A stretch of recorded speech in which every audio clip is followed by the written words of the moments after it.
get caught up and intersect with the main group. Let's see. Doing a starting soon stream, but don't worry about it. I just have it on a title banner.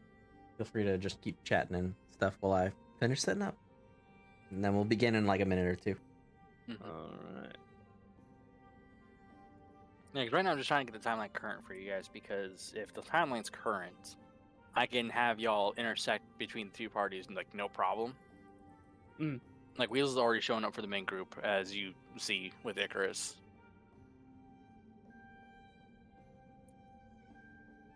Oh man. All right. Need the board. Then I need. Alright, we gotta get you to repin like the new stuff. Me? Me? Who? Yeah, I just have to put a reminder because I kept using the wrong link. I think I just have it favorited. I could just type in Arcadia in my search box, and it's like, did you mean the Arcadia campaign link to Foundry? I'm like, that one. Yes. It's been working.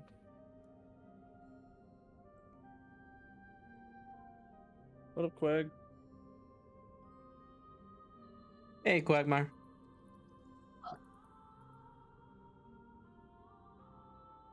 KT already at the hydrate. Nice, good work. Of course. Jesus. Glad I got See my water. cat? She's passed out. The loaf is flopped over on its side. She's passed out. She's baking. Usually if I go like, she'll like pop her head up, but no, she's out. Not any visitors? No, not at the moment. Lame. Oh,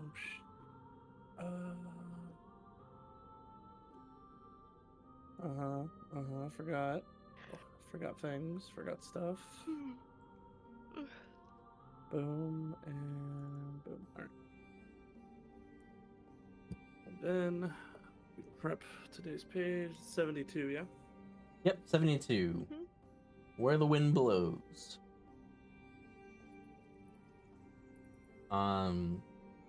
Just as a preface, while we're still in stream starting soon, and I don't mind saying this behind the scenes and also to you guys too, depending on your choices tonight will have long-term implications for the game. Your actions have consequences. What will you learn? Never. Unless we already been through one point where we have the long-term stuff. Yes, no, but this is for, I would say, like, truthfully too, because you have the immediate choice right now between crashing through the ice caverns or going back up, like crashing back up and out and going around. Either choice is going to present its own slew of difficulty, but both of those choices are going to lead towards pathways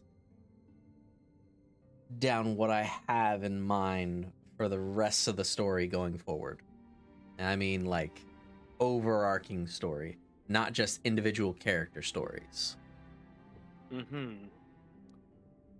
tried doing it. Because I have stories for each of you as individuals. This is going to affect overall story between not only what is canon to the game itself, but also to what I have in mind as I have Arcadia built as a 3-tiered story, to where there are always 3 stories continuously moving forward within this campaign. And they are the 3 primary stories of this game. You guys have consistently gone along 1 to 2 tracks of the story while teetering around the 3rd track, and this is more of like that solidifier point of which of the 3 are we probably going to stay consistent with for the remainder of the game.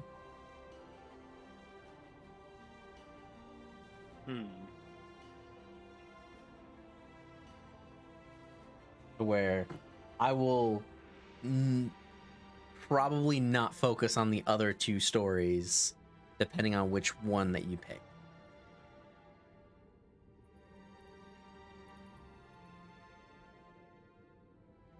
That being said, it is 8:30. I'm going to get the ball rolling. All right.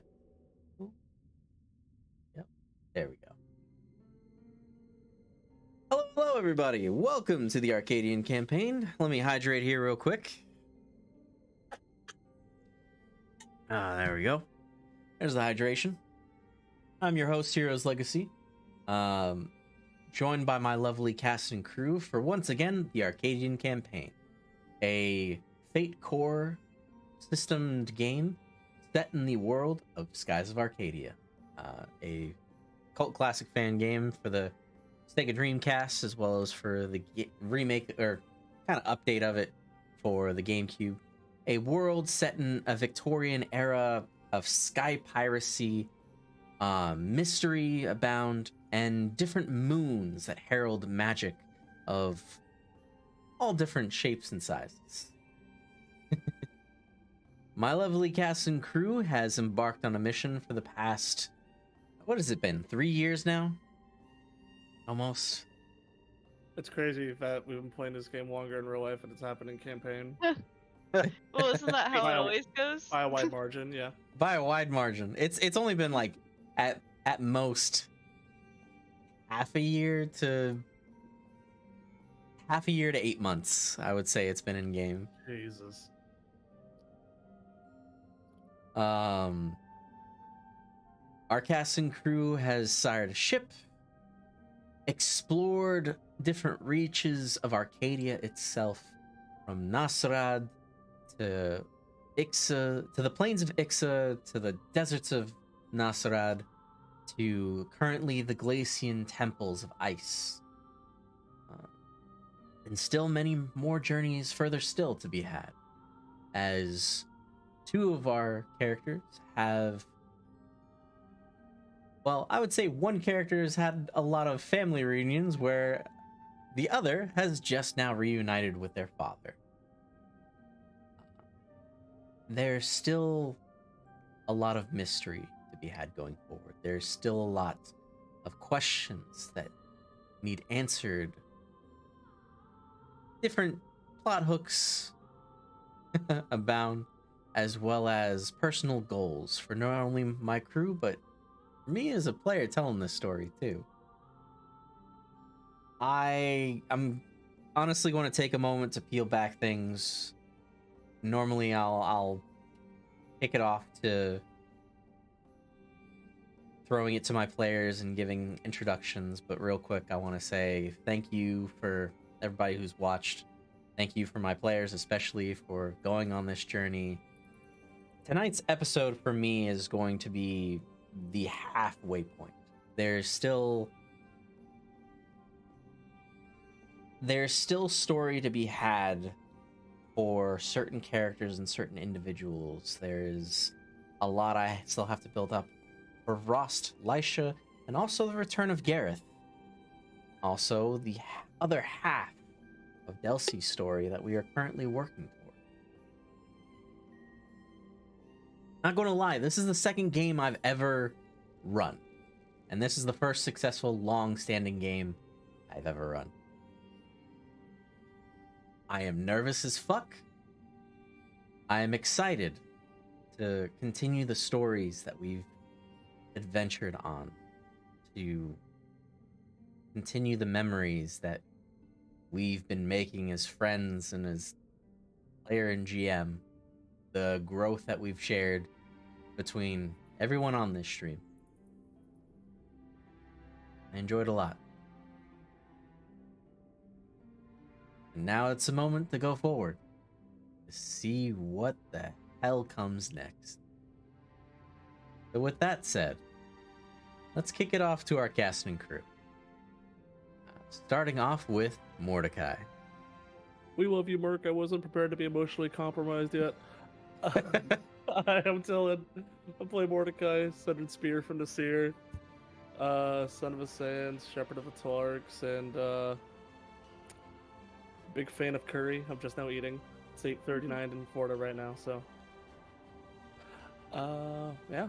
I'm definitely excited to see what happens next. This campaign's been a blast. Mordecai's been a very interesting ride. If we're gonna get all philosophical. Hi, Manny. So, pay attention to the cat. We'll kick it off now. Look at it, the screen. I will do a quick introduction for our wonderful rogue Lisha, as she is finishing up some stuff and will be joining us shortly. I'm here. Oh, I didn't see any video or anything. Never mind. Lisha, kick it up. Hi, I'm Ling Liner. I'm playing Lisha. Witty cat like knives. I want a nap. You want a nap? Up next. Thank you. Delashi or Delcy. I'm KT. I play Delashi. Delashi is trying to find her way still, but she has found her father. She still uses ice magic and a whip that he gave her. And last but not least, our Rootin' Tootin'. Hey there, Darker. I play Rost. Was not ready for the short intro from the Delcy over there. Wow.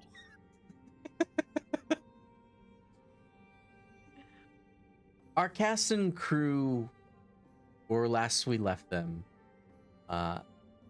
were wrapping up a bit of a loose end, as they have found Delcy's father, and absolved themselves of mental contracts that were placed upon them by a prior incident with a member of the Bane clan, Arthur, who has and is still currently plotting certain plans behind the scenes to overthrow the current Lord Bane and sow his own seeds of deceit.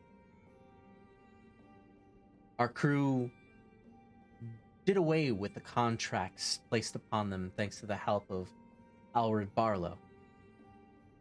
And then, upon returning to their vessel, were quick to suss out an Among Us-based sabotage of various crew members who, somewhat beknownst to them, were also under similar contracts of their minds. So, with quick work by the crew, they gathered and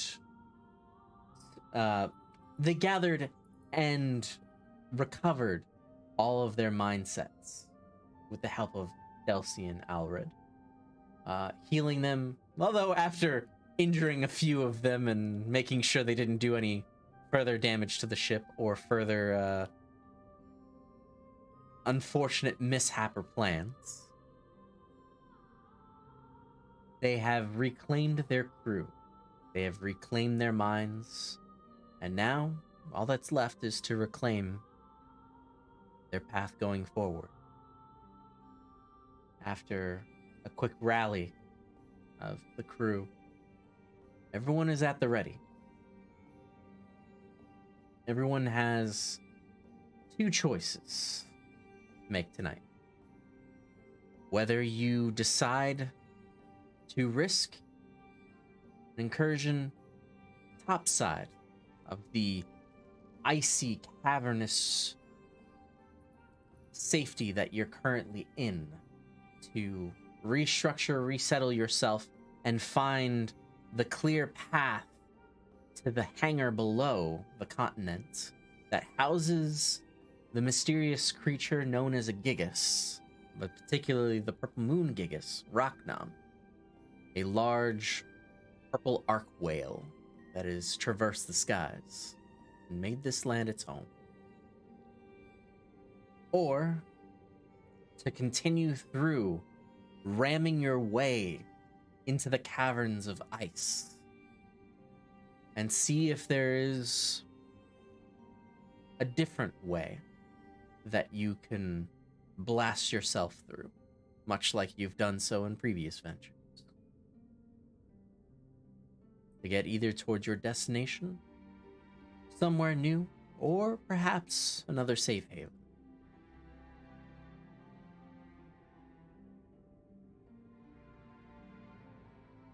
The sounds of gunfire still ring in the distant topside.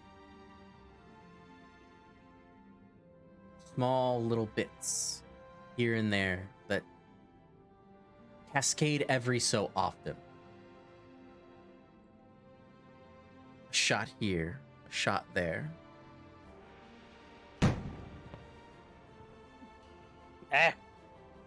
Got my ass.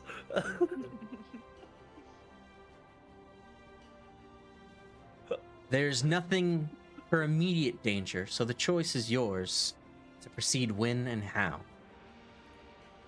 But a choice must be made. Floor is yours, crew. So what I'm hearing is, depending on whether we go out the way we came in and try to circle around to roughly where we know it is, Correct. or saying, lol, fuck it, and just, you know, If you go taking out, the ship through the ice caves even more and try to squeeze the ship all the way to the destination. correct. If you go out the way you came, Alred has a pathway from the outside that he can take you guys in order to get there. Okay. But there is still danger up top on surface. Oh, Okay. yeah. What type of danger is currently unknown? I have Well, 100 I mean, I have 100 gold. technically, couldn't we ask that AI for the way, like the path underneath, rather than use the one that's up top? There's an option. I wager that the gunfire is probably a Valuan ship, maybe the one that we were warned about, encountering that lovely spider and or bird. I think if we would be so bold as to attempt the other option, I think Alred, your old Valuan, I'm for Gregorio. Yeah. Yep. Would be our best bets as far as knowing the layout. Yep. And if there's a large obstacle, I feel like Shalou might be a good resource as far as working around or through it, potentially. I will say in some... Go ahead. So, on the ship currently, we have essentially what is a listening outpost. If I remember correctly on how you designed it, Mordecai, we can listen into other nearby ships. While we are getting the AI to give us the path, we could be listening in to find out what's up top Yeah, and what's what going is on? actually happening. Because that's going to give a better idea of what's up there. Because right now, with us being down here, we have no clue. That's going to give us at least an idea of what's happening up top, if it's going to be worth the risk for us to go out and go around. I can't shake the feeling that if we emerge right now, we're probably somehow going to draw the ire of both parties fighting. Oh yeah, we're gonna be in the middle of whatever is going on. Yeah, absolutely. Waiting it out probably isn't an option for several reasons. Just, a list of things that have kept us moving constantly over the past month or so. But so I'm open to attempting to find another route inside. I think that's clever. Supposing the ship can get through. Yeah. And if it can't, then do we leave the ship here again and take who we need on foot? I don't think it would be a good idea leaving the ship behind. So the only problem that I can see with taking the ship, if it can't reasonably fit through, is that if we push our way through like we did up top, we're probably destroying a lot of different pathways that are in Glacia. So it could be cutting off paths if we have to try to escape on foot. So there's pros and cons on which way to look at it. If we go and open it up, anyone comes into that holder and have a direct route to go down to where the hangar's at, and after the purple gig is like what we're going after. If we go out, I agree, we're going to get shot. So you have full access now, Dalashi. Your father has full access. Between the two of you, we should be able to find a path with the assistance of the technology here in Glacia, to get us the fastest route down there. It's I think also so, worth too. it's also worth mentioning, just because teleporters were mentioned, observed, utilized, so on. Yes. That even if we can't get the ship there, we might be able to get it to a point where one teleporter links us to as close to the hangar as possible, Yeah. and we Kind of park it, and then we go. and we hope it works the same way back, or find confirmation. I don't know what the AI knows. I think it knows everything about everything know my down birthday. here because it's all connected. Oh, okay, everything down here. Are you from here?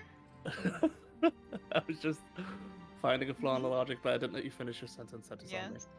Yes.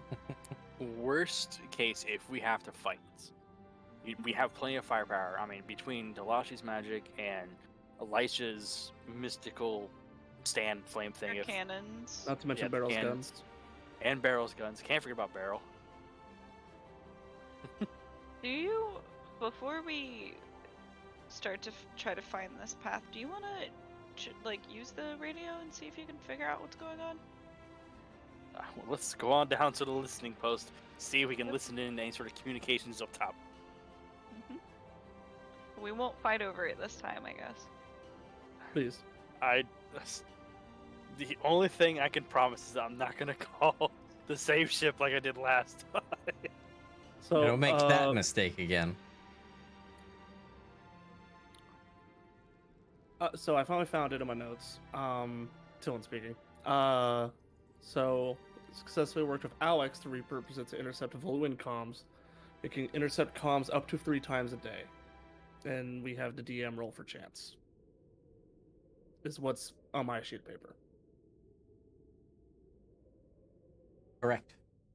So Was happening? We doing it? We're listening. Here's another hydrate.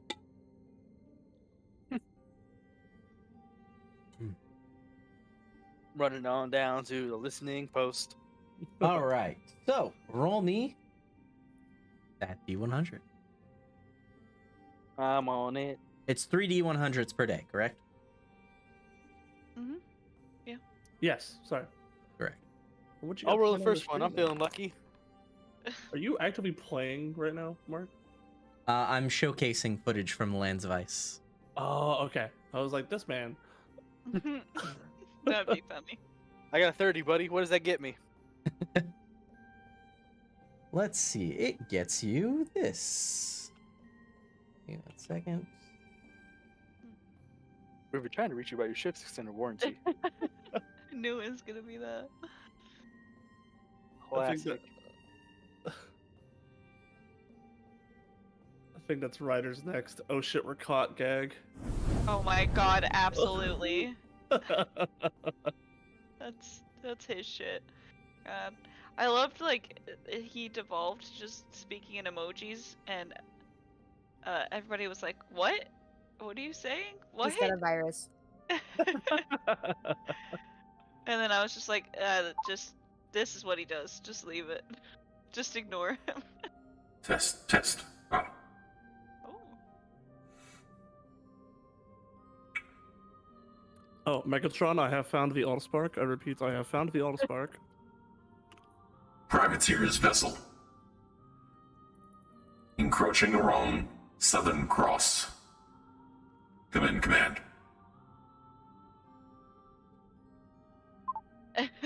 You're gonna have to repeat that for Tyler.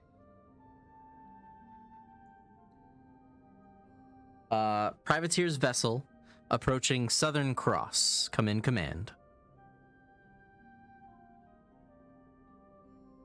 Also do it a bit more practical instead of with a voice mod. Privateer, come in, command. Come in.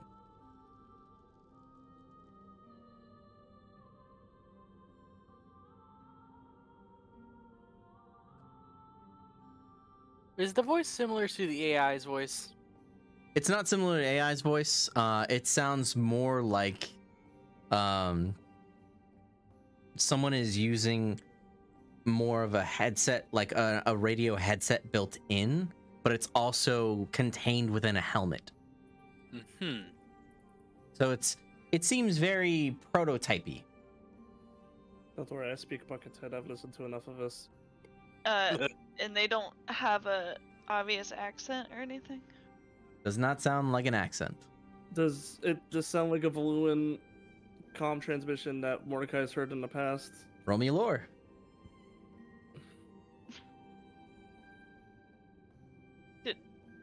Whoa. What? What's that? Was what? I rolled a war. I heard a noise. The sound of the roller? The eye roll. Kind of, maybe, it might. Sounds close enough. Well, based on my years of experience of Invalua, maybe. Based on your years of experience in Valua, A solid maybe. a solid maybe. There's something about either the tech or maybe device that leaves that little bit of room for error. Okay, so unfamiliar with the tech, but sounds like we're doing comms, probably. So something about a vessel approaching the Southern Cross. So that doesn't say anything about the firefight that's happened above us. You can try 2 more times. Do you want to do one, Mordecai? Sure. Do I Get have... better than a 30. No pressure. Sorry, It's I'm gonna trying be to... like 4 or something. That's more like a Ooh, 78. 78. 78. Alrighty. Both those digits Lord. once and it's 69. What would we hear if you got a 69? Oh god, I didn't need to know.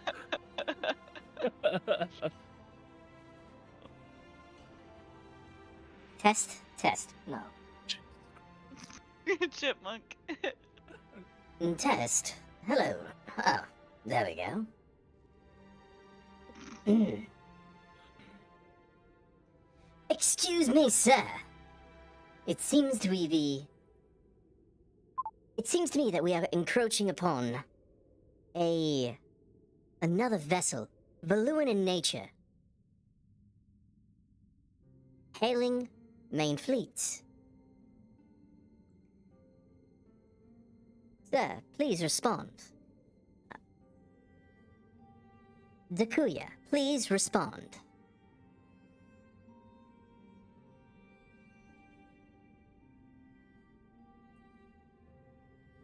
And that is what you find. I feel like we've heard the name Dakuya before. Mm-hmm. Was that a general or was that on a bounty list? I'm trying to find the bounty list right now. Where is it?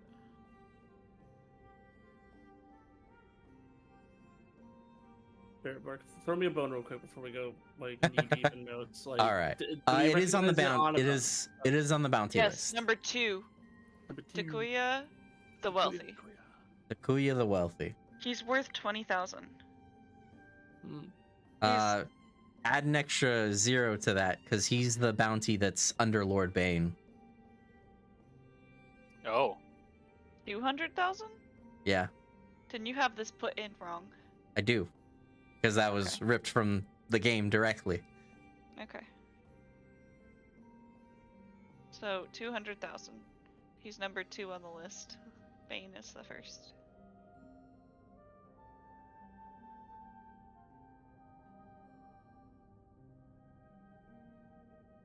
Dakuya the Wealthy.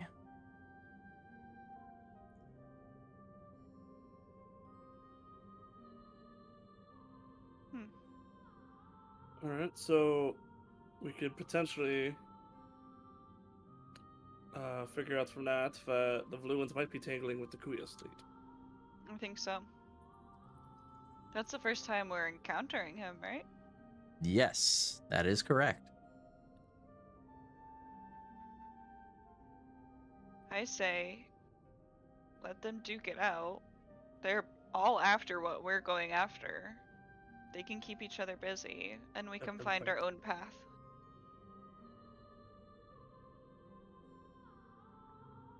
So, Mark, we'd like to go back to the AI and ask some questions about a path that we could take with our ship. I'd Okay. like to try to make sure we bring Alred and Gregorio on this one. Yes. Bringing Alred and Gregorio. So the remainder. Tawashi, do we want to bring Shalou just for sorcerer input? If it's Sure, if you'd like. I don't think it's necessary. just if we He come doesn't across a know weird anything. obstacle. Well, he doesn't know anything about this area. No, but I'm sure he knows how to make walls disappear if it comes to it. I know how to make walls disappear if it comes to it. Yes, if you get lucky. We should probably have some defenses on the ship too. And while you guys actually head off the off to the AI, Frost is going to hang back. He's going to check one last time and use the last one just to see if there's anything else we can catch. Okay. Mordecai, Dalashi, Lisha, are you staying on the ship or are you going with them? I'm going with them. All right, done. So you three determine who's coming with you to the temple is back to the AI program. I will say this will take about roughly an hour's worth of your time to do. Okay. Vrust, go ahead and roll me that final bit.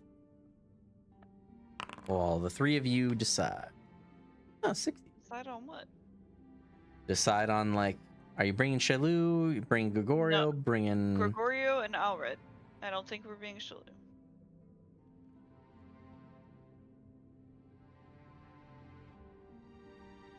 All right. 60. So close.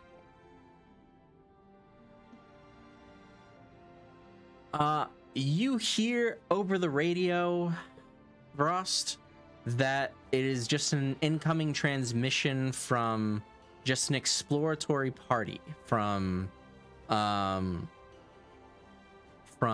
Isle of Sol.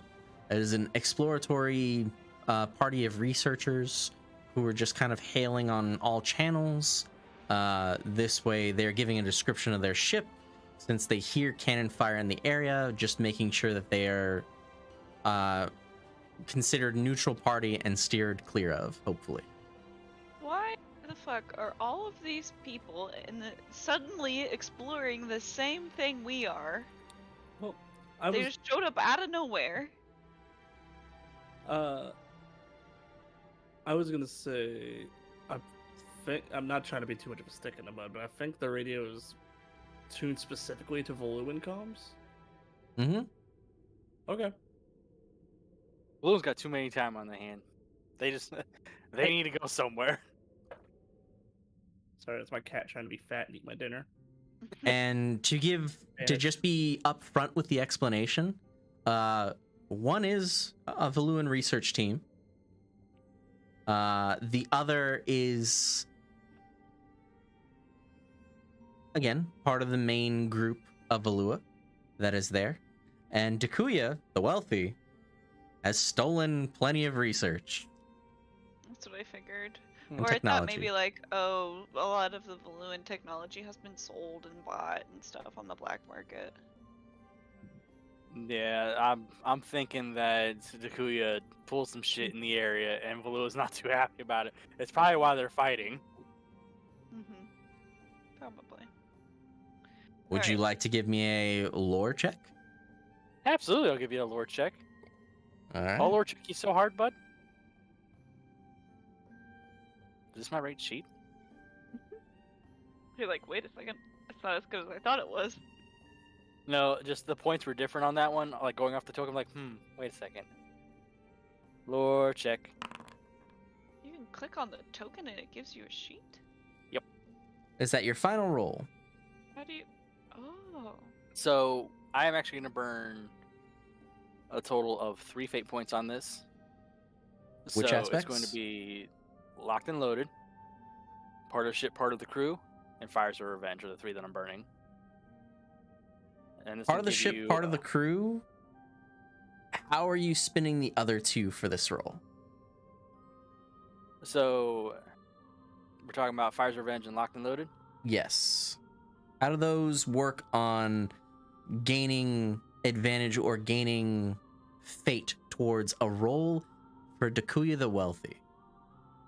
So, for Fires of Revenge, Voss has taken the time to study the big names out there. Like, try to find out what ship specs, try to find out what gear they may have. He's taking the time to research them because he, one day, wants to be at the top of that list. So he needs to know what he's going against. Okay, easy enough. As for Locked and Loaded, that's a little more of a difficulty for Rost, as with this, he's always made weapons. He's always been part of, like, okay, let's be part of that arms race. Let's try to push the boundaries. Knowing those who are rocking that list, understanding the technology they have, he wants to design weaponry that is going to go surpass theirs at the end of the day. Stuff like this radio transmitter, for example, because he snatched that and helped Mordecai assemble it along with Alex as well. Keeping all these components together, it's what he's using for that technical advantage over what technology they may have currently. So he's kind of using it as like, hey, they have this, that's my base point, let's go above that.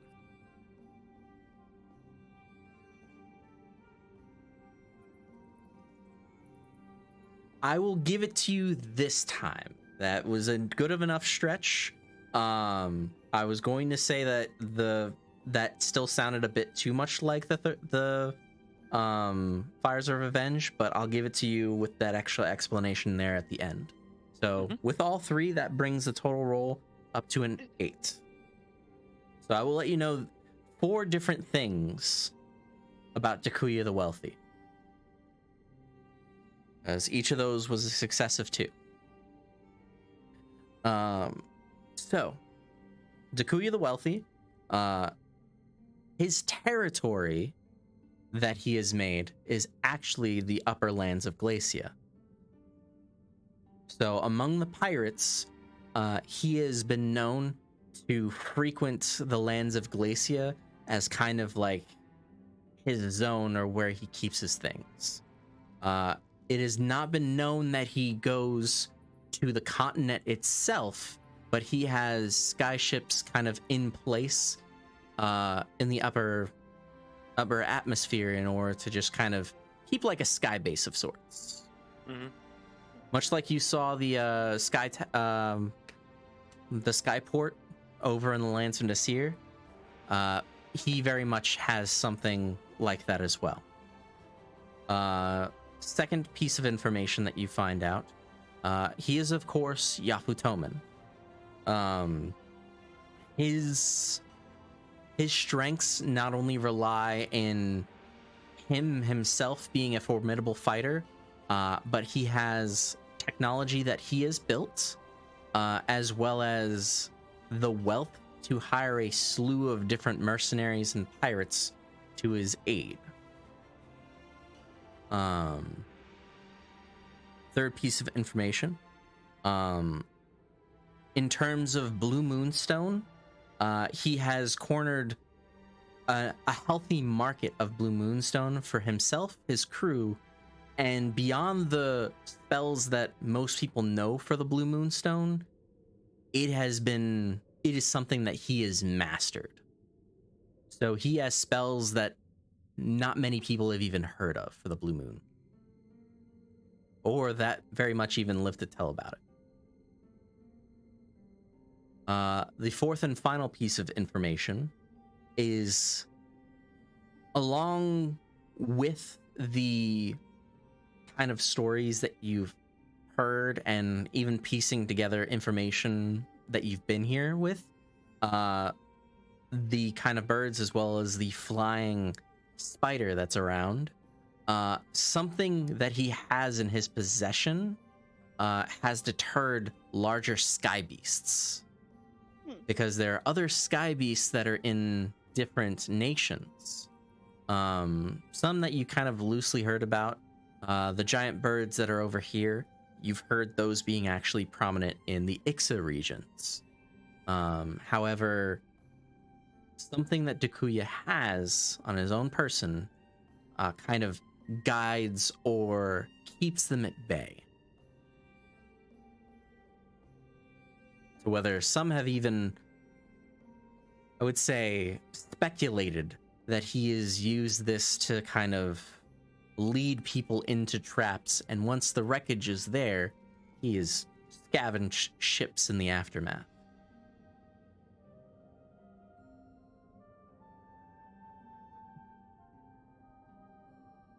All right.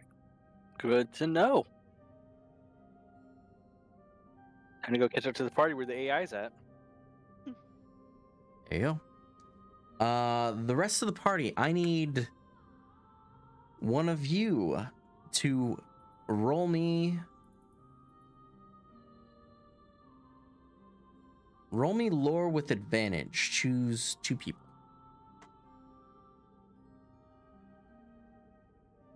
When you say with advantage, that means we can re-roll it or add a +2? Correct. You have to So it's choose like a before the free- roll. Yes. Oh, okay. I know a guy. Damn it. And you're saying 2 people are rolling lore or 1 with advantage? 2 people. I bet Alred's got sick lore. Oh yeah, he's here. Mm-hmm. Does that count, Mark? Well, I said choose 2 people. I solved the mystery that the DM placed before us.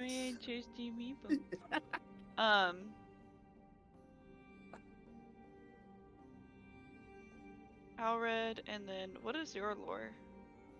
Mordecai? 2. Mine's a 2 as well. I get a boost with my journal. Mm-hmm. Go for it. Doesn't that naturally just give me a 2 on top of whatever I roll? That's what Yes. it is, right? Depending on the type of information, it'll give you either a +1 or +2. Okay.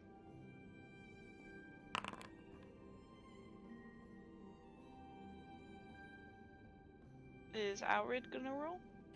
Yep.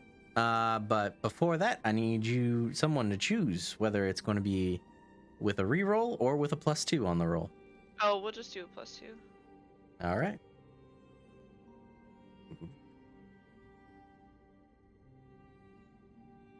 Now, in this instance, will I get a +1 from my journal or a +2? In this instance, you will get a +2 for the journal because it's specifically something to do with a homeland of sorts. That's what I was thinking as well, because literally, most of the information in his journal relates to the homeland. Why'd you roll on my sheet? It's quicker for me. He's in there fucking with things. Watch out. Check He your is. inventory, boys. So total for him is a 5. A total for you is a 4. Oh no, the correction. 6. Total for him is a 5. Total for you is a 6 because you're using the Yes. journal. Yep. Okay. Between the 2 of you, you determine a path that is about 65% effective. 65%? Correct. Why is it 65% effective? The other percent, should you miss this mark on a D100 roll, your ship will take moderate damage. Or perhaps affect something else within the temple.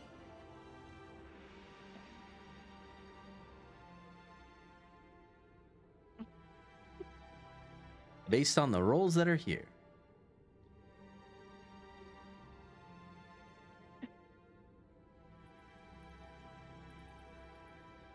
Okay.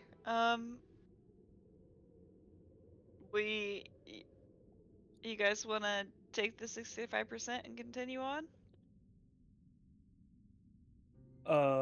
As far as we go back to the ship, bring it in, and it's a. We're gonna have to be doing D100 rolls. Mm-hmm. It will just be a singular D100 roll. Oh, a singular? Uh-huh. A singular Okay. D100 roll. Oh, No. God, that's banking a lot on one roll.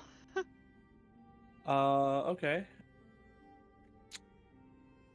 Do we have the ability to attempt to nudge that in the right direction once we know the result with, like...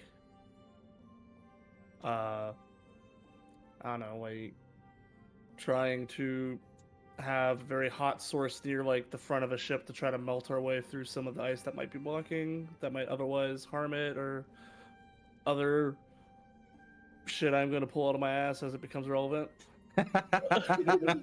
I like that answer. I will say, as it stands, the roll will be the roll, and when you are about to embark, depending on the prompts that I give you, your responses will determine how effective you are in either mitigating, altering course, or preventing certain outcomes. Mark, Yes. I'm going to go get my toolbox. if I cast a teleportation spell on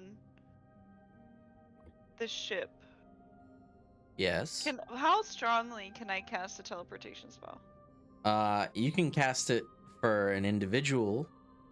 However, casting for the ship would require your wild magic and a high enough surge. The thing about it is, I've done a multiple person teleportation cast before, Correct. and that You wasn't did that. with wild magic.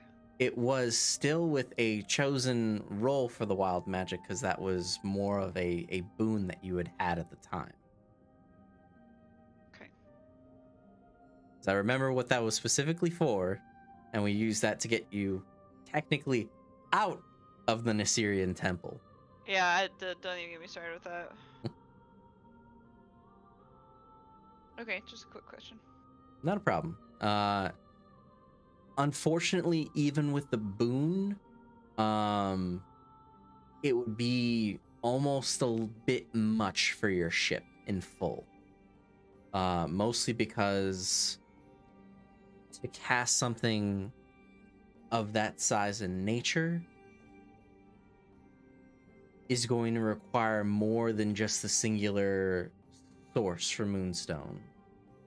The caveat to this was, because even before, when Lord Bane had offered to give you a teleporter for it using his sword, you wouldn't be there with your ship.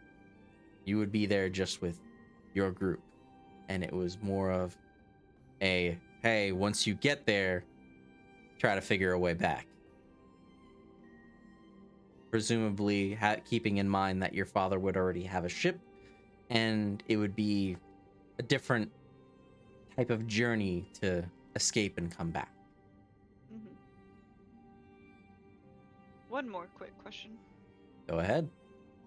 Can I use one of my stunts on a ship? It's the one that, once per session I can inflict a mild consequence.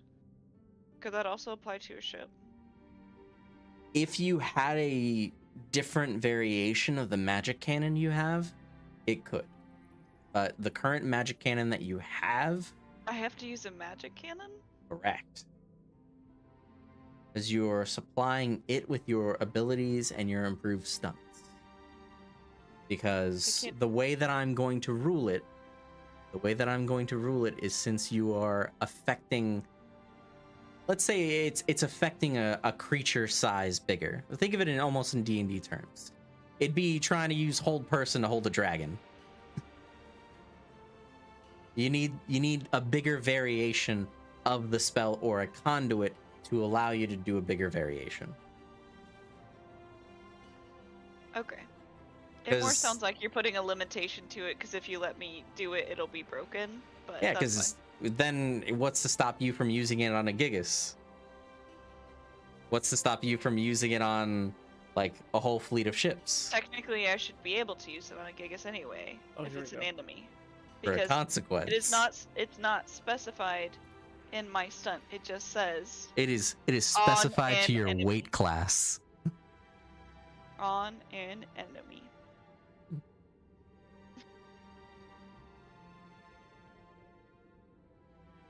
Anyway, anything else? I got something. Sure, Mordecai. What are you going to try to spend now? Yeah.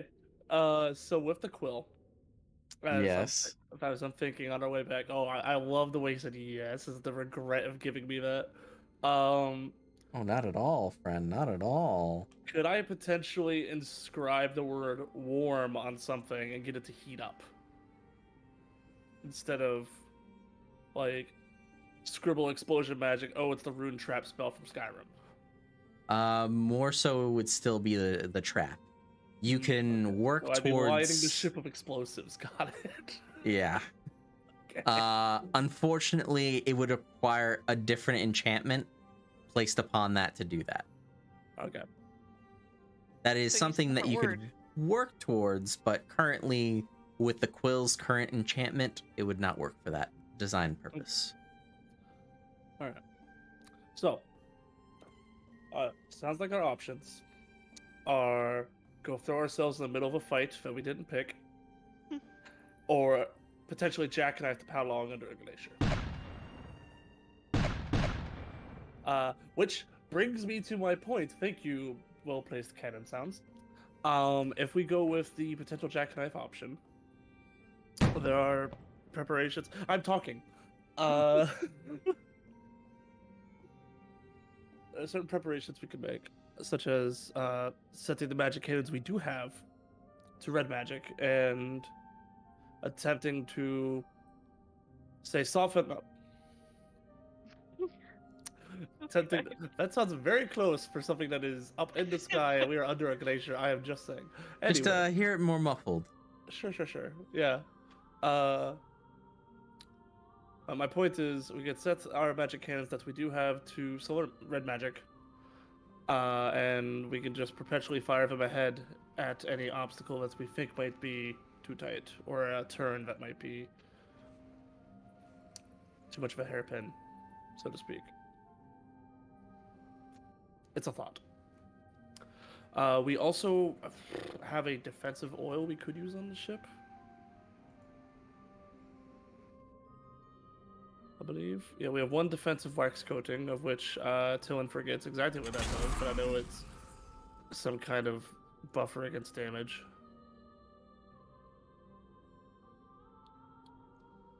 And we could have anyone proficient with red magic just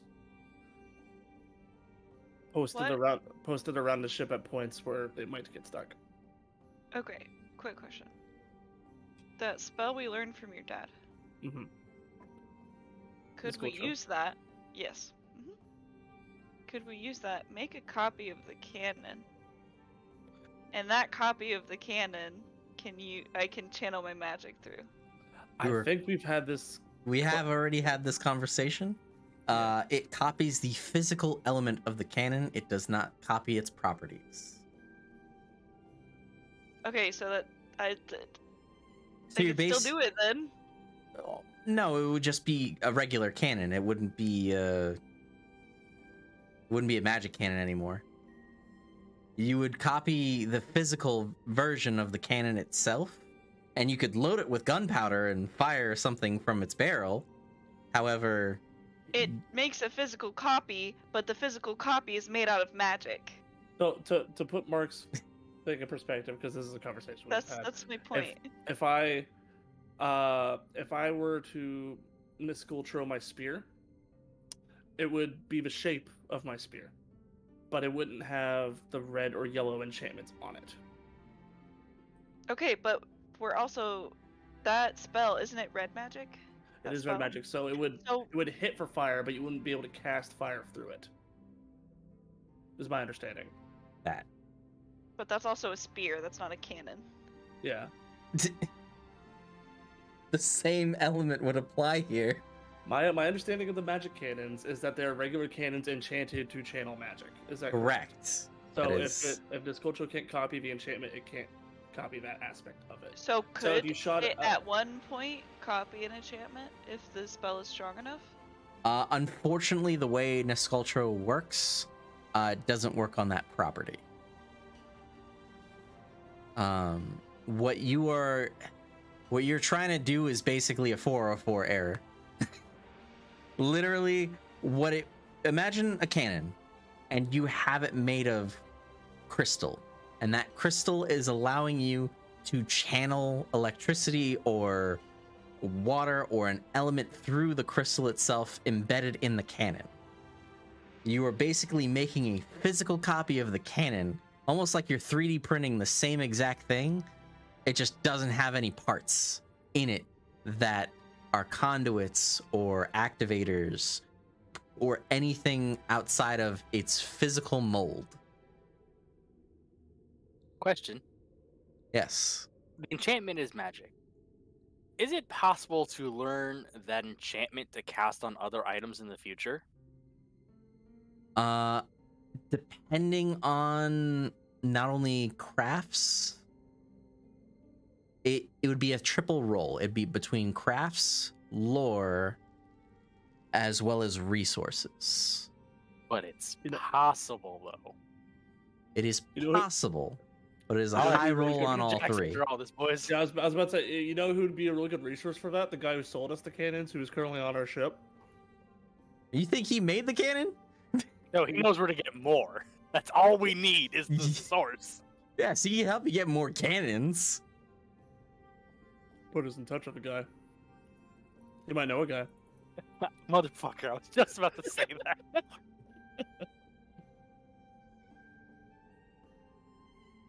So, to the party members, as we're on our way back.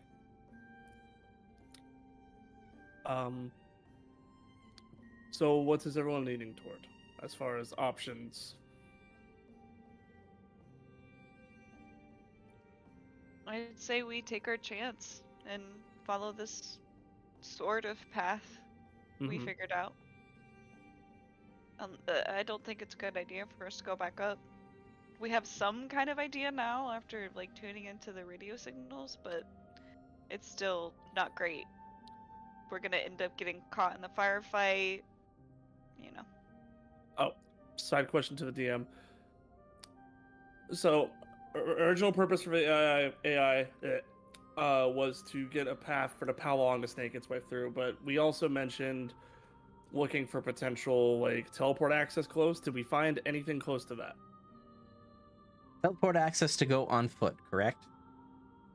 Like we get a good portion of the way there, park the ship, then we continue through teleporters. Like, is there a teleporter that links to where we need to go? And I don't know if it's across the whole network or if there's like one teleporter that's like a kilometer into the glacier or whatever, and then that one links to the hangar for some fucking reason because ancient city building. I would say yeah.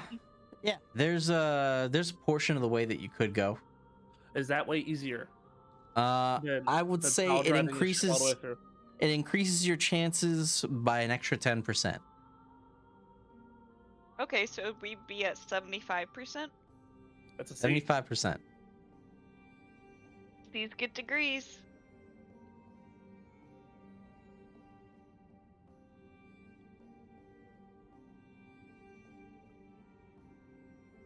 So I vote for that. And we're sure. I'm so sorry to keep talking. No, We're you're sure fine. that teleporter will put us like basically right next to where we need to go, just like a little bit of walking, and we're there. Correct. I think that's the play. There will So that probably we're not be putting the ship in direct danger of the whale. what The ship is buried deep in, so it's out of the way of all the fighting bullshit in case some random fluent ship goes down, punches a hole through the hole we made, and all of a sudden it's like Leonardo DiCaprio, like. the only thing I say that might be an issue would be natural enemies that are not of the make of the Glacians themselves. So basically natural enemies, sky fish, such and such. okay. I mean, we got a solid crew that can defend themselves. Yeah, the quick fighting rolls, you'll be sailing gold. Yeah, it depends on who So- we leave. What I was gonna ask was, when it comes to rolling the D100, what is the range that we're looking for? It is literally 1 to 75. Anything over 75, that would be a failure. Oh God. And what, pray tell, does failure entail? You will find we out. take a. Well, you were talking about the ship taking a consequence.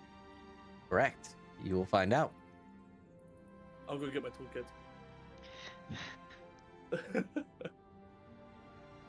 don't want to roll it. Captain. I don't want to be the one that rolls it. Just scare me. Alright, first, are we all agreed? This is the path? That's primarily what I was asking. I'm good with it. Captain, Alicia. Oh, you called me captain. Hell yeah.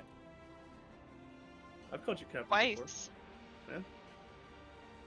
Alright, Captain. All right, just so I can fully understand, we're gonna go in till the ship can't go any farther. Hop out, hit a teleporter.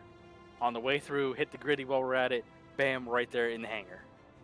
Gritty is optional, but style points. And gritty's not optional here. Gritty has to be hit along the way. Captain's orders. This is the abuse of power, but go on. I'm the captain. I make the calls. This is the least important part of the plan. Anyway. Anyway, yes, that's fine because I'm also the school of thought we don't want to get the ship stuck in case something happens. Yes. That's where I was leaning to. If the ship is stuck, we can't leave. So with the 75% option, we have the option of if the Palon gets in trouble, going back the way we came, or pressing on into the more dangerous route if the other route closes for some God-inspired reason. Along the way, I figure anyone who can man a magic cannon and set it to red, we do so to maybe help our chances. I'm sure Shalou knows some kind of fire magic, fucking king wizard over there, so just have him on standby to break shit that needs to be broken. And then me and who normally just repairs Khalif. Khalif. Me and Khalif will be on spot repair duty. Kasif? Khalif. That sounds more correct. I apologize. Yeah, I think it's Kasif. He's not here. You didn't hear me mispronounce his name. Kasif, Leaf, Kelly. What do you think, Laisha?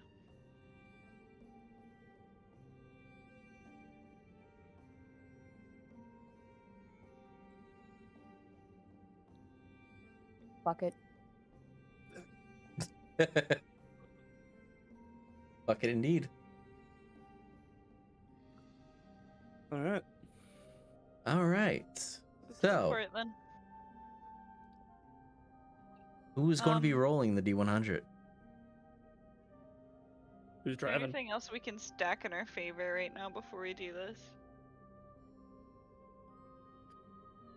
Let me consult the board. Stand by. Oh. A gentle reminder to Vross that he does have a railgun prototype if it comes to it. Don't remind me. That is the part where I do remind you. And if it feels like we're taking a lot of damage, we'll have someone prepped for defensive wax coating if Mordecai thinks that would help. Yeah, we're in the middle of combat. You're just on the outside of the boat with like some waxes. Don't worry, guys. It's gonna be all right. No, Mark explained it to me. There's a slot near the wheel that you put a thing into, and it goes around the ship. Yes. Is the vibe? What? Yeah. I like my head That's picture the better. vibe.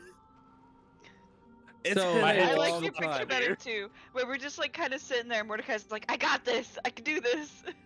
Wax on, wax on, wax on. So it's kind Guys, of like. we're- Have you ever Oh, shit. watched the Double I'm not Dragons Karate movie? Kid. Oh my god. I'm going to Sorry, date sorry. myself. Has anyone watched the Double Dragons movie? No, old man. Maybe. So basically, yes, there's a compartment over by the center wheel that allows it to be funneled through tubes around the ship that would expense that coating. And what does that coating do?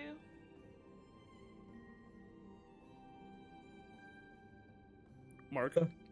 It's the defense wax, right?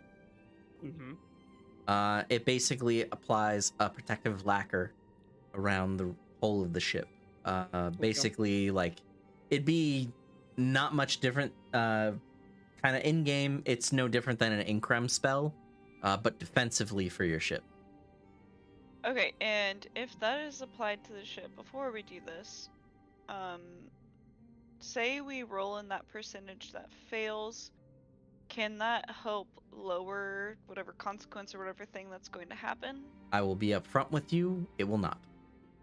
Okay. That's better than So a cryptic do not maybe, waste then it. we waste it. Yeah. Okay. Don't need to Alright, waste let's it there. just do this then. Yeah, fuck it. You rolling, Captain? Absolutely, I'm rolling. So we got a 1 to 75. Oh, that just gave me so much anxiety. Hey! There we go. All right. Perfect. You got your 30% success. So, give me 1 second. I was like, why do you 30% sound of the time. unimpressed? So 30% of the time works 100% of the time. If this is Boy, the am I only bad time at we do math. this, then yeah. No, it checks out if this is the only time. Oh, don't worry, baby boy. I'm used to squeezing in things that are nice and tight, alright? Mm-hmm. Do you say That's this right. to Mordecai, who is very Absolutely. experienced? Absolutely. As he's piloting, she's like, don't worry, I got it. Hold on a second. I You're have a gift for good. this. You're good. You're good. You're You're good. good.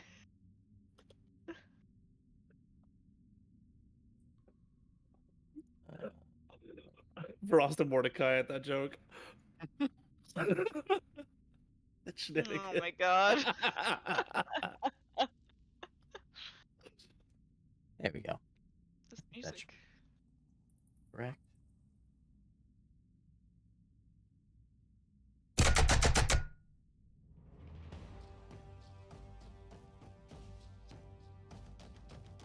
we go.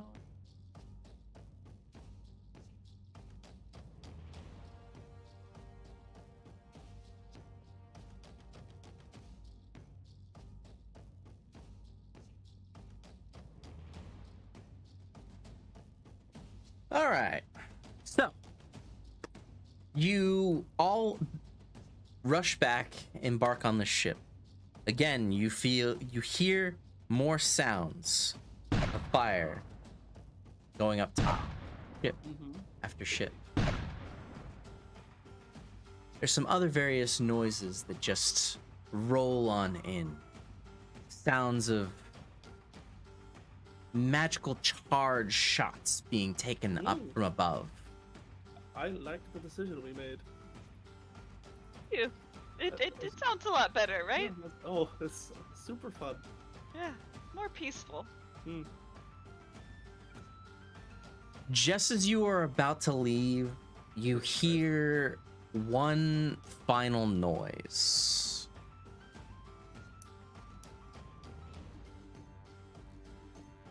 If I recall correctly, it should be.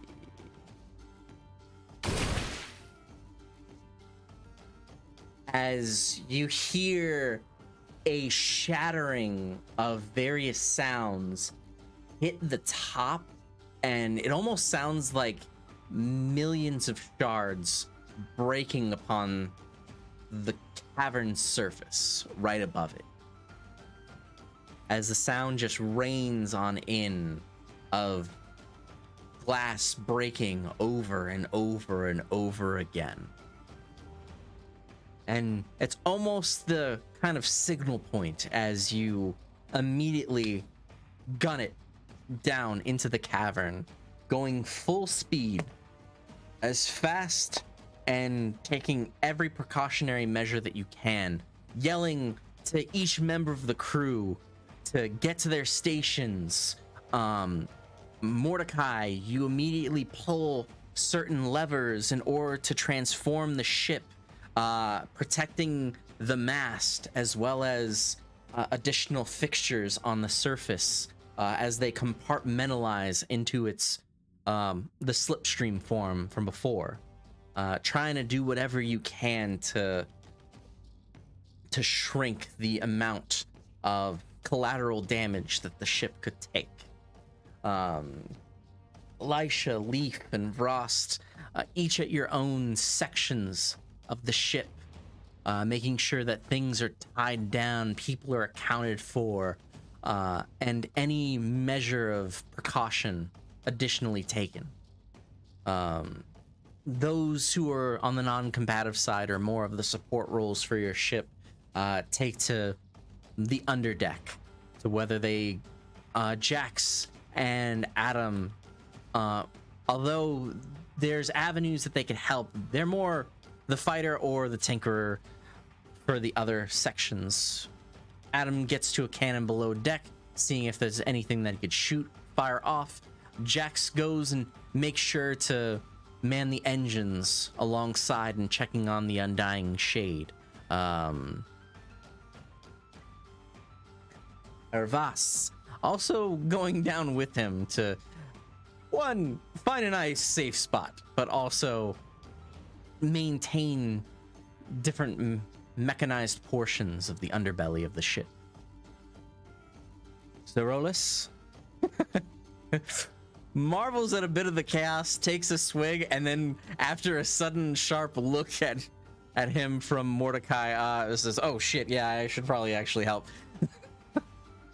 Quickly runs to man a section of the side of the ship with ropes in hand and any form of fire magic that he can muster. The old men of the crew, Gregorio and Shalou. Shalou looking disinterested, but nodding in approval of anything that he can do to help. As only he could be bored right now. he's looking. He's like, all right, I guess we're doing this. Motions, and I need particularly perception rolls from Mordecai in regards to Shalou. Notice. Sorry, yes, notice check from Mordecai. It's what I get for playing multiple systems. I'll put a fate point into that. Sure. Total roll, and what aspect are you using? Let's see. Notice. Oh, can I say before we did this, I've got the tech eye in. Sure. Not that it helps here. I'll say yes for this purpose, since you're good about it anyway. Just note you can't quick swap to another eye for something else until this scene plays out. I meant to clarify that before we left. No problem. I figured that'd help look for the teleporter. Anyway, looking at Shalou for notice. Yes. Shepherd of Atalarks or Bloody Bonds, I think would do it. How are you spinning them to this purpose? I'm becoming more and more used to watching out for people and being suspicious of people as this journey's gone on, and so I'm employing a healthy mix of both. I'll give that with your shepherd. Okay.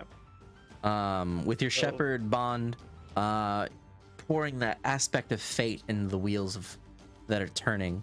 So You look looked. total of 7 if the eye bonus goes in.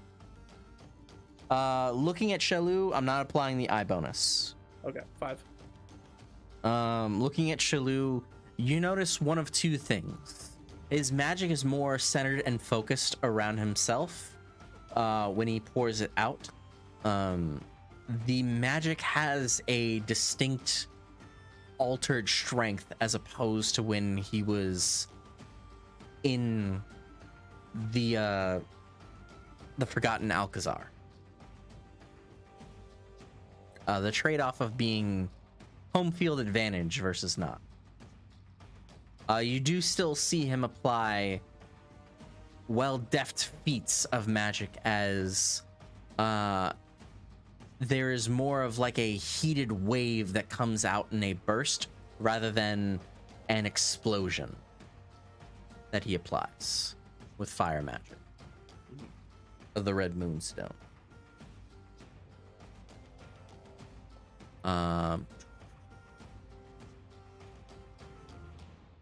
Delcy.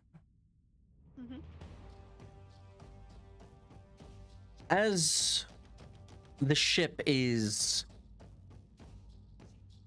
being helmed and coursed in a crashing direction that is doing its best to smack with purpose sections of the cavern walls. Because literally, you guys are crashing through the ice here. Yeah. You keep a watchful gaze, poring over the notes that you looked over as your father's also looking, as you're both in the front of the ship, keeping a wary eye with purpose of what's coming towards you through the ice as you see the cavern crash section on the side leads to an open cavern that in a quick flash at your side opens out to smaller sections of ruin, not sections that the ship would fit through, but you kind of like are getting when you're in a car and you see like the drive-by of different trees and of different like buildings and everything else. It's flashes of that are just whisking past by. You get images of different rooms, of different sections. I will allow for one bit of flavor right now. Choose you and one other member of your crew to potentially snag something in like a sort of drive-by from the rooms that you're passing. Okay. Well, the person driving right now is Rost, right? Yep. So he could roll, but may or may not be helpful.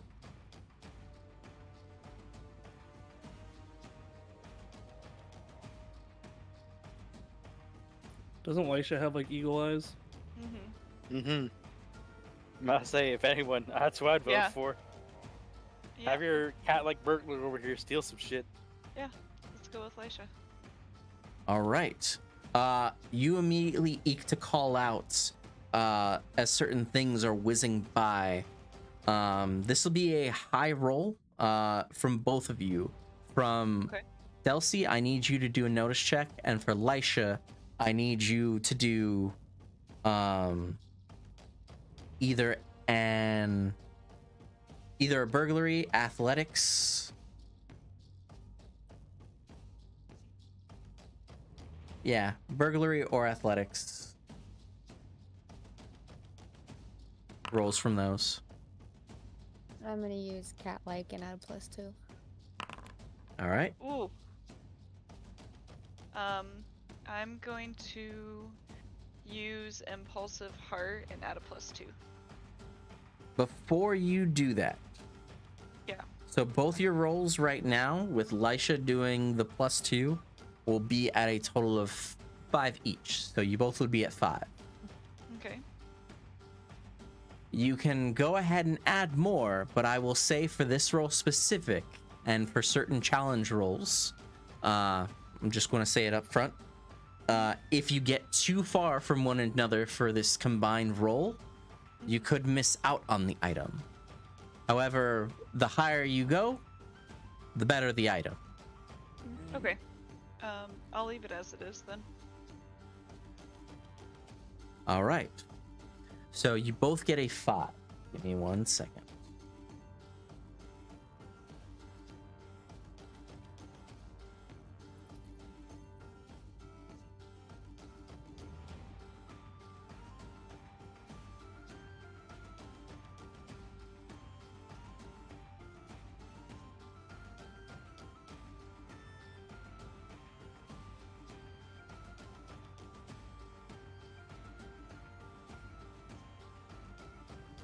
So there you are.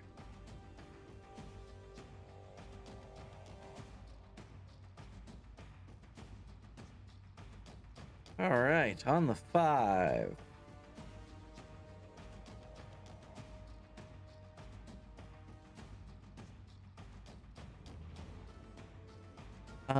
You find Laisha. The scene that is quickly described, and I need you to tell me how you would do this. As you see, Delcy calls out to you and says that there is a fixture of different ornate temple guardians that you all are passing.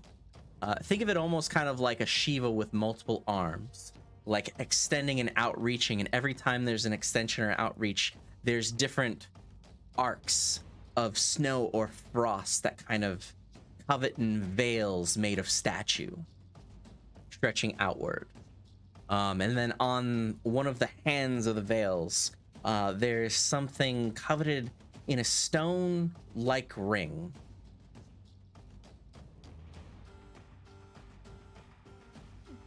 It is whisking by at like probably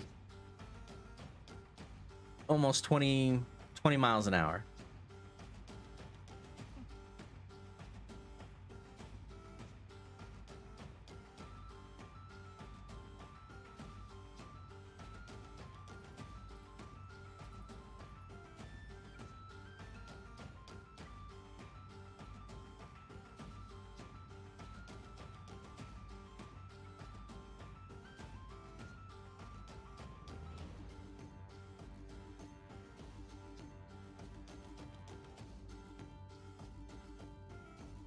Just give me a flavor of what I'm still recovering from like a freaking head cold, so I am like 50% here. Like I'm so stopped up right now. I need a shot back. So, gotta get a neti pot for your nose. So I'm, yeah. I got you. Medicated. I got you. I don't know what you want me to do. I'll be honest, Mark. I'm 50% here. No, I got you. I got you. So, let's say this. Working in tandem, both you and Delcy. You are working to make this excursion into the different snow caverns, into these bash after bash, crashing your way into the lands of ice, the two of you. As the ship goes careening down a path to safety to get to this teleporter that's locked in further recesses of the caverns. In trying to gain an advantage, in trying to find more things as you embark on this reckless but profitable journey, the two of you work in tandem to point out, as I said, the fixture from before. Delcy pointing it out, and then you, Lisha, working with your cat-like, foot-like reflexes to kind of rope yourself off and leap towards this fixture. And as you go, grab whatever it is, take a knife, jab it through the statue's arm so this way it breaks off as you yourself get yanked and pulled back towards your ship, and Leaf is out there pulling the rope, hand over hand, fist over fist, pulling you back up as the greed outweighs the need. And you come back onto the ship a bit worse for wear, a bit bruised, but profit all the same. As you come back to the group, you showcase a bangle of sorts. At first looking like a ring in the distance, but a rather large bangle of an ornate snake that is eating itself with what looks like purple moonstone jeweled eyes. I found a bracelet with purple moonstone. He holds it up. It's pretty. I got this thing. I'm like an orange cat that comes back inside. Look, Mom, look what I found. I found this thing. Nice grab. Good to see didn't leave any of yourself behind on it. You see Lisha I've done crazy stuff. just with bruises. No cuts, just a bunch of bruises. I've had worse. I see. Impressive. Your ship continues to careen and crash, with more of the sections that you're looking for, more of the avenues that you're kind of going down.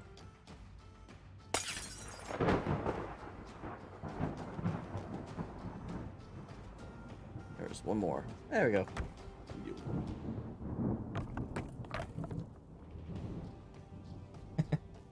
You finally hit a pocket in an open clearing, and the ship almost crashes straight through, trying to go past it as you work to just stop it in place. People throw out anchors. The whole crew holds on for dear life as you just crash to this halt and jar, scraping up against the side of your ship. It's not bad.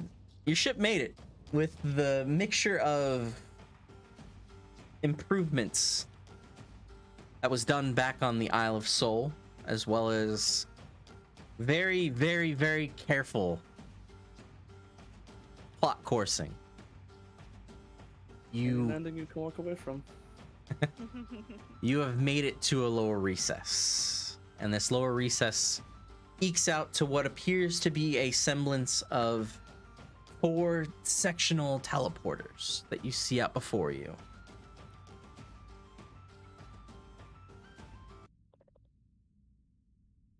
Well, We made it in one piece. You're indeed. welcome. Nice Oh, driving. it was all you, Broth. Good job, everybody. Who threw up? You just see Pelly like holding her mouth She's and be been like, through enough. "Mm-mm, mm-mm."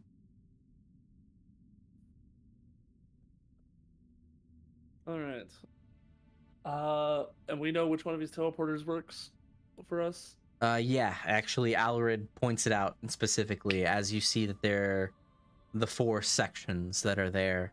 The third teleporter to the right, he points out as one that should lead straight on into the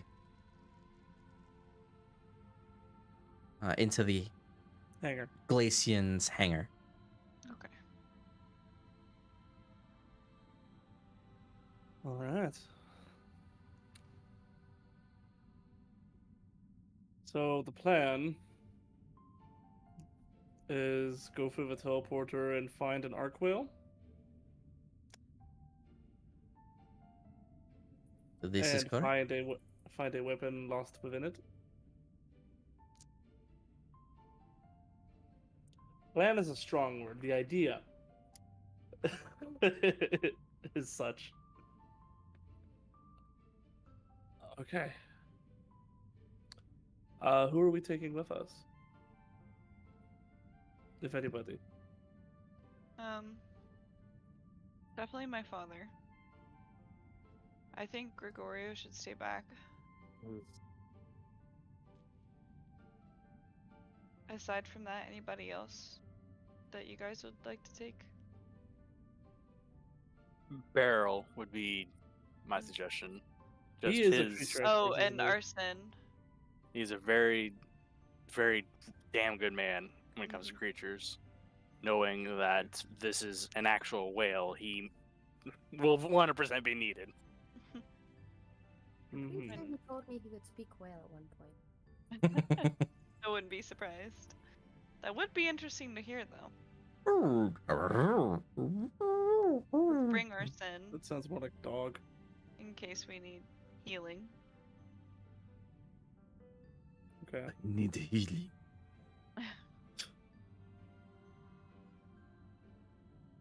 Arson, your voice has changed since last time we spoke to you.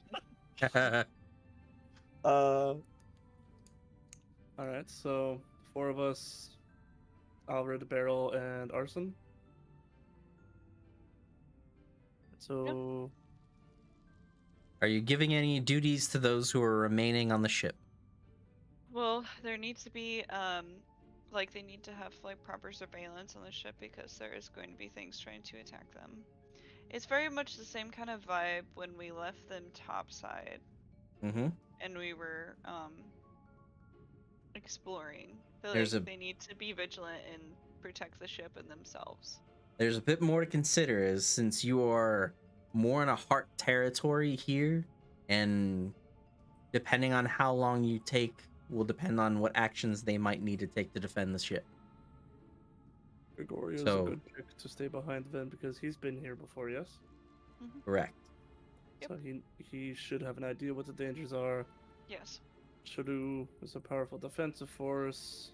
I need you, much like you have chosen your 3 members to go with you, I need you to pick me 4 members and give them specific things for the ship. The rest you can have on autopilot. And tell me what these 4 members are doing. I was going to try to make a point to say Kashif should probably patch up any dings we got on the way in. Oscar probably on lookout duty. Also, I would like... Gregorio can While work go- on plans for defensive measures against things he might have knowledge of. While that'll- doing this, I would like one person to put what actions you're choosing for these 4 individuals in community notes. On it. Okay. So, 4 people. Yep.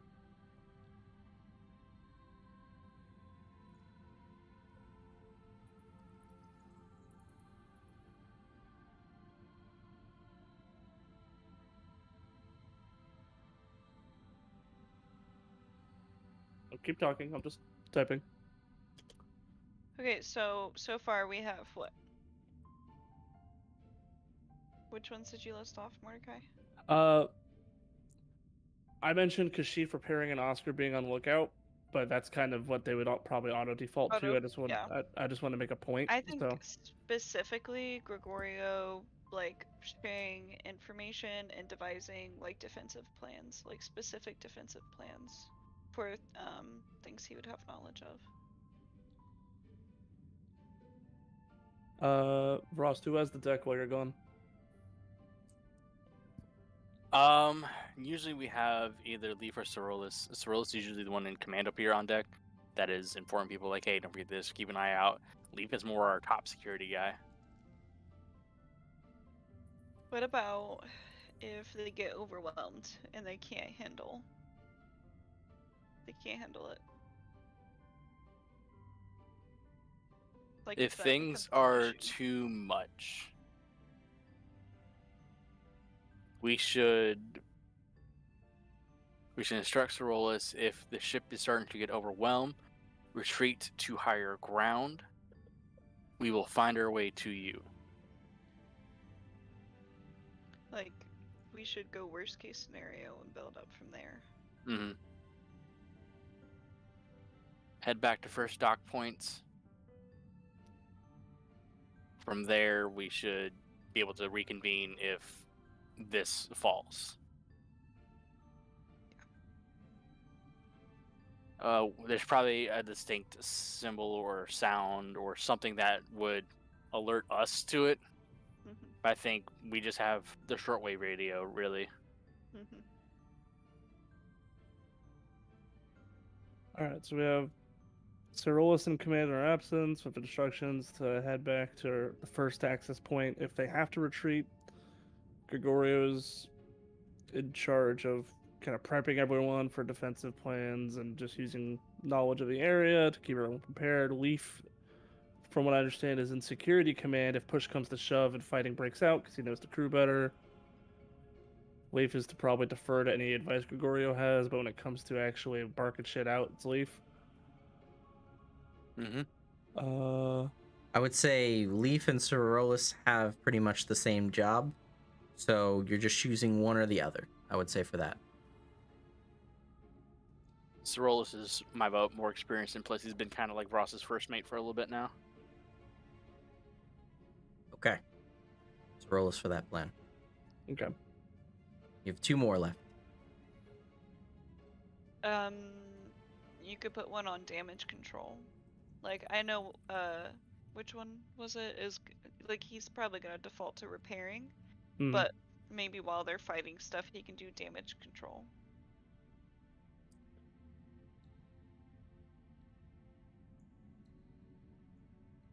Alright. So Kashif is on repairs and patch ups, damage control. And we're missing one person.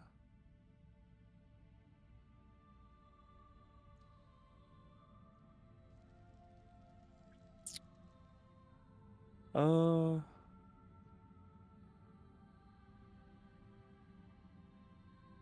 Hmm.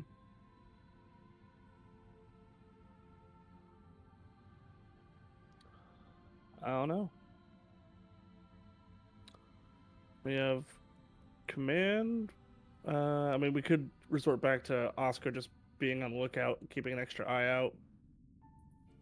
Yeah. Oscar There- could be on surveillance. The remaining crew members that you have are Oscar, Chalu, Jax, Adam, Helly, Hervas. Technically Leaf if you want to give him a different duty or task.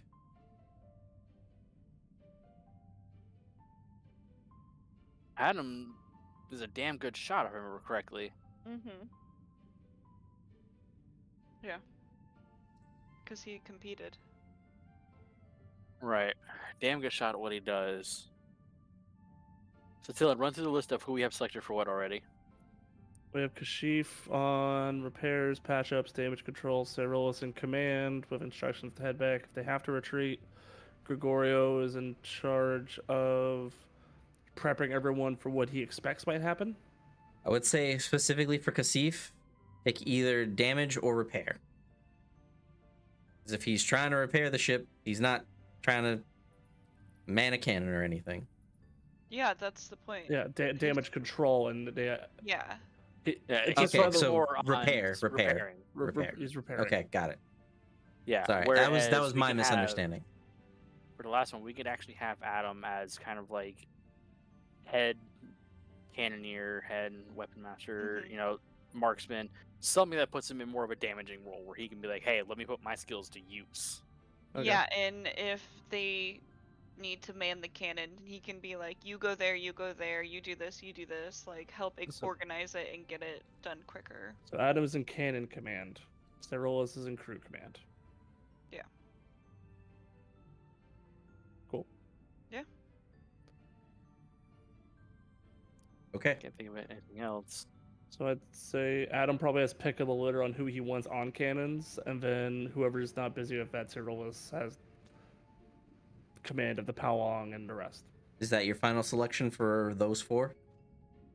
I think that's good. Yeah, I think so.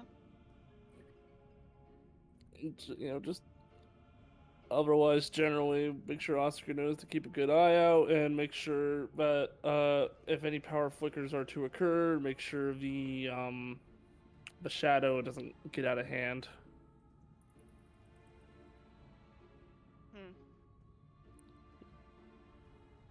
Which, before we leave, I'm going to check up on the systems, make sure they didn't get too rattled in the way here. It's At the probably moment, fine. systems are fine.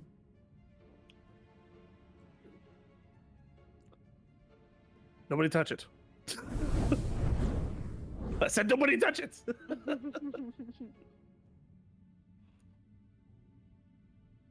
Alright. I think that's it. And they start getting to work. Alrighty.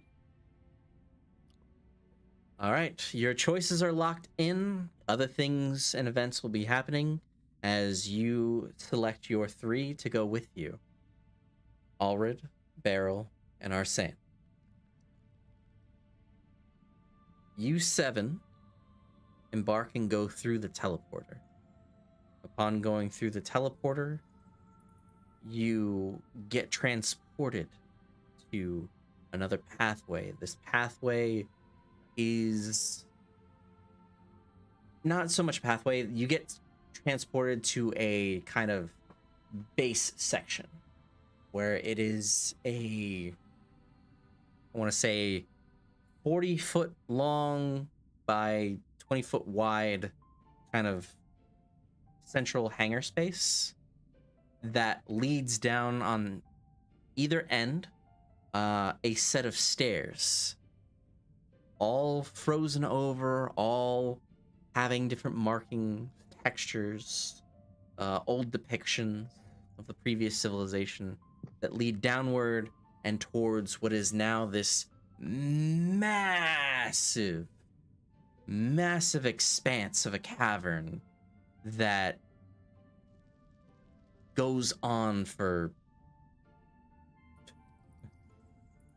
quite the distance. I want to say like miles almost. Big. As you look, you see just this funnel of white that is glaring with this soft glow of fog and subtle bits of wind that whoosh in. As in the center of this room, there is the large, towering structure, roughly 10 times the size, if not more, your ship. And it is a huge arc whale.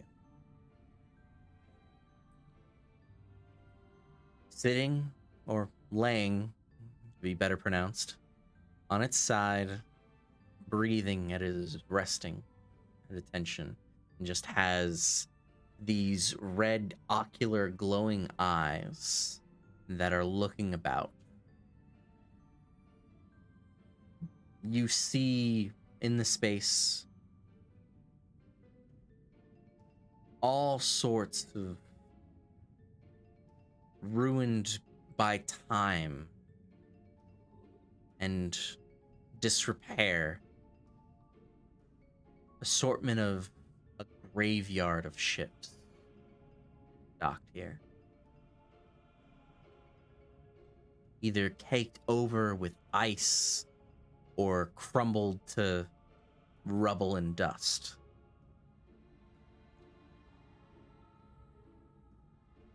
As you just hear the loud echoing sounds of the beast itself reverberate through the entire space. And that's where we'll end. Damn. Oh, damn. Yep. As you are staring the massive creature, slowly walking your way over towards it, going your long distance towards. For a second- Yeah, for- the sentence structure just made me think like whale is just like For a second, like a it fucking sounded aberrant like titan. he was walking towards us. I was like, All I can picture is Ross trying to fucking strap like a ship wheel to it, just to fucking Samuel Jack picture Oh my going on in the God. background.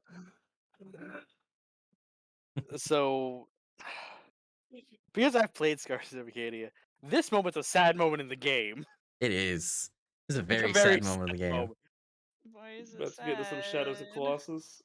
Yeah. Oh no. And Delashi, I'm Yeah. gonna message you why it's sad. Okay.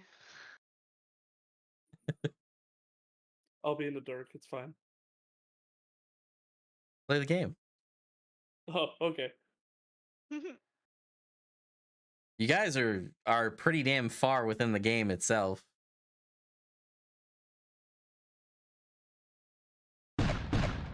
Oh my God. The wheel farted. Oh my God. Nobody likes a match.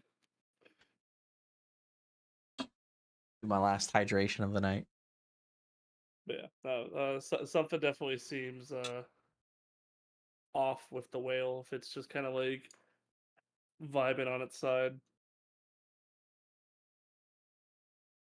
Now, I'm no fucking expert on arc whales, but does this thing look like too weak to move, right? Hard to tell. That's fair. I'll uh ask Barrel when we pick up. He'll have a better time of telling. Yeah, maybe when you okay. get closer, Okay, fair. you'll have you'll get a read on the size and scope of damage or lack thereof. Beryl is just in awe and is like Hmm. like happily walking towards the thing like a giddy schoolgirl. He's geeking out. Yep. So our objective is to get inside of it and find a long lost gun It's or kind of weapon. weird to go inside a living thing. Yeah. Months. I mean, Depends on the context. I mean, it's not that weird.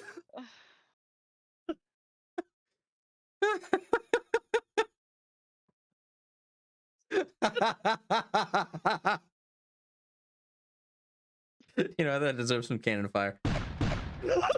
Oh my god. Bang bang. That was so close. For coming out for stream. Good night, everybody. Have a good night, everybody. Thank you for tuning in to the Arcadian campaign. We'll see you guys next time, and we'll resume with the Tales of the Arc Whale.